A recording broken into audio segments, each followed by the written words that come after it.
Nous sommes le 10 août. Nous commençons une nouvelle semaine. Personne ne sait ce qui nous attend cette semaine, mais faisons confiance à Dieu pour qu'il dirige chacun de nos pas. Notre méditation s'intitule « La gouttière ». Nous lisons dans Proverbes chapitre 27 au verset 15. Une gouttière qui ne cesse de couler par un jour de pluie et une femme querelleuse sont comparables.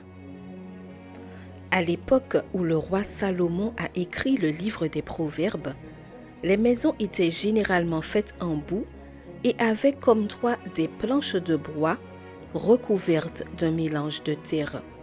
Lorsqu'il pleuvait, il était fréquent que l'eau s'infiltre à l'intérieur sous forme de gouttière.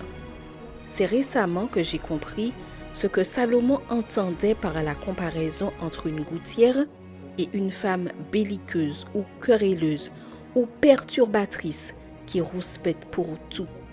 Je l'ai compris un soir où des gouttes ont commencé à tomber à l'intérieur de notre maison à cause d'un changement soudain de temps.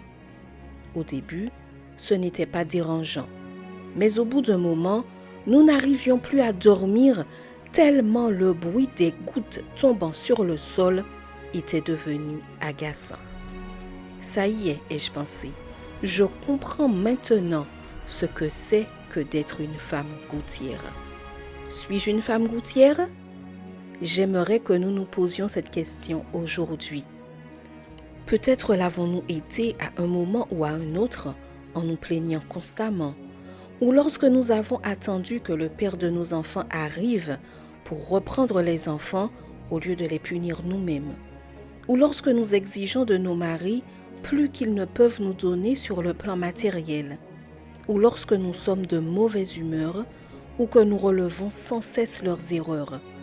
Et nous pourrions aussi ajouter lorsque nous sommes à l'origine de malentendus et de problèmes au sein de la famille et de l'Église.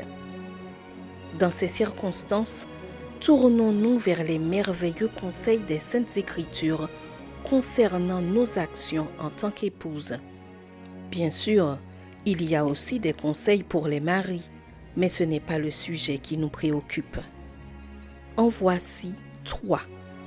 Elle lui fait du bien à son mari et non du mal tous les jours de sa vie. Proverbe 31, verset 12. Deuxièmement, celui qui a trouvé une femme a trouvé le bonheur. C'est une faveur qu'il a obtenue de l'Éternel. Proverbe 18, verset 22. Troisièmement, femmes, soyez soumises chacune à votre mari comme au Seigneur. Éphésiens 5, verset 22.